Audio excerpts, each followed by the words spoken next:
Assalamualaikum warahmatullahi wabarakatuh. Saya Ahmad Lutfi dari MPIP absen 8. Di sini saya akan meresum tentang manajemen pelatihan dan event. Pelatihan merupakan sebuah proses membantu seseorang untuk memperoleh sebuah skill dan pengetahuan. Jadi mereka dilatih untuk memperoleh skill dan pengetahuan tersebut.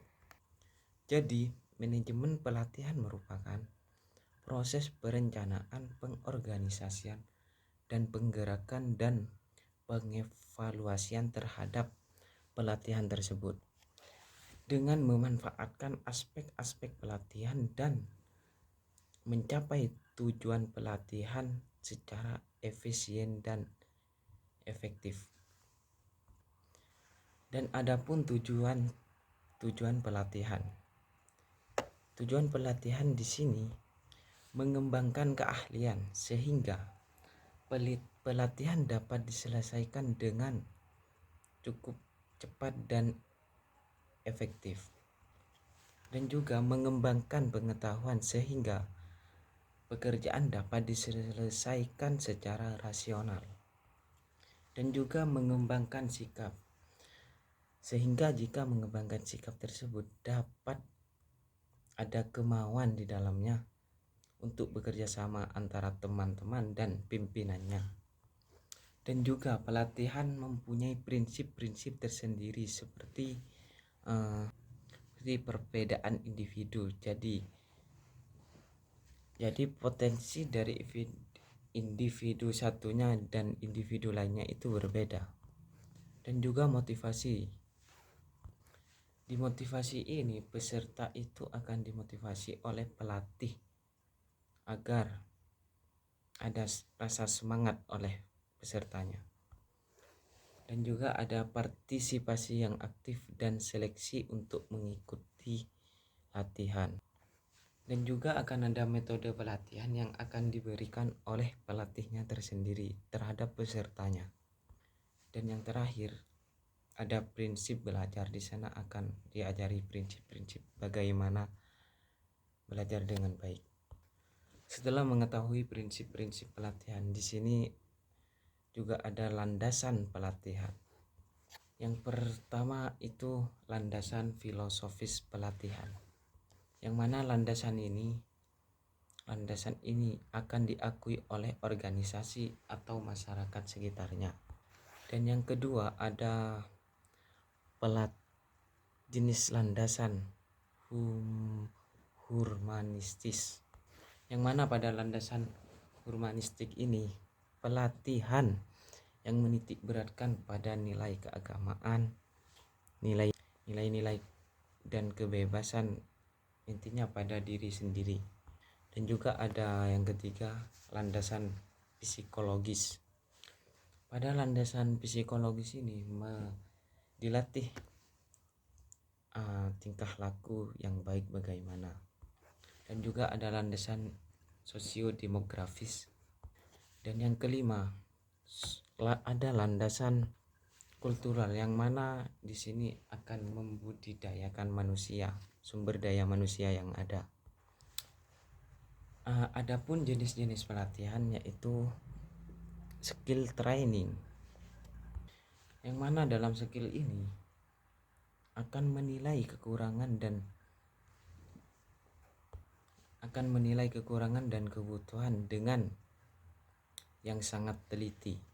Dan yang kedua ada retraining. Retraining di sini, skill ini direncanakan untuk melatih skill karyawan untuk pekerjaan ke depannya. Dan juga ada cross functional training.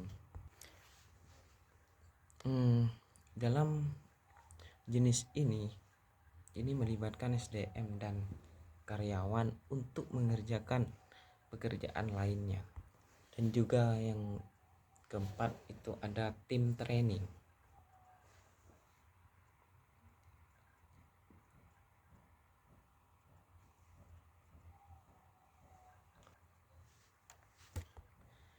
dan ada teknologi training, language training dan lainnya. Dari itu jenis pelatihan. Dan juga selanjutnya akan meresum tentang manajemen pelatihan. Dalam manajemen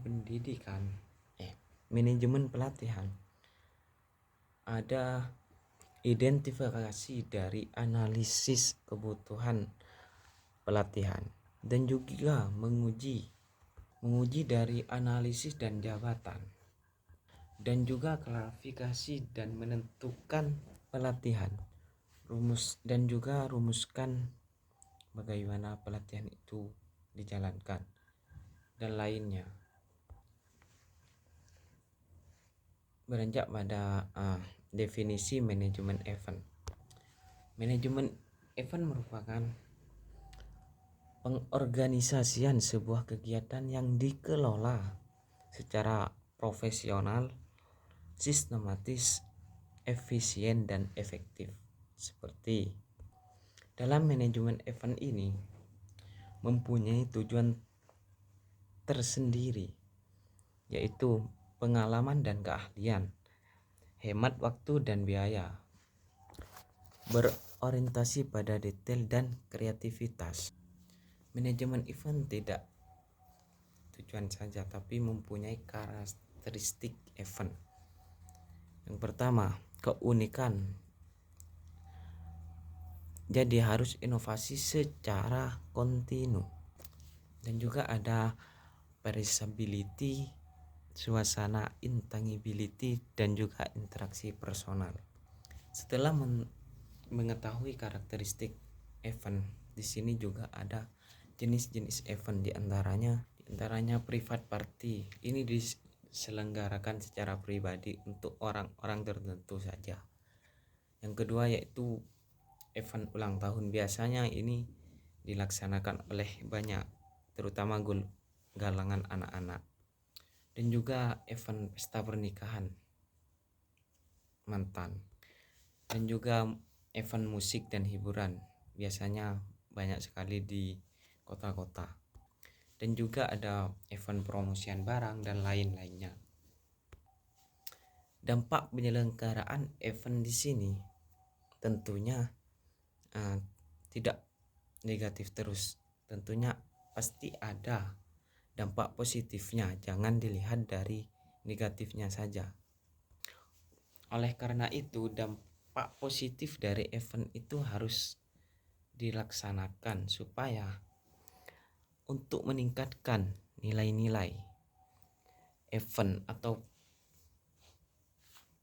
supaya tidak dibaca dampak negatifnya saja, harus sesuai dengan dampak positifnya yang ada. Jadi mungkin itu saja dari saya, semoga bermanfaat, kurang lebihnya mohon maaf. Wassalamualaikum warahmatullahi wabarakatuh.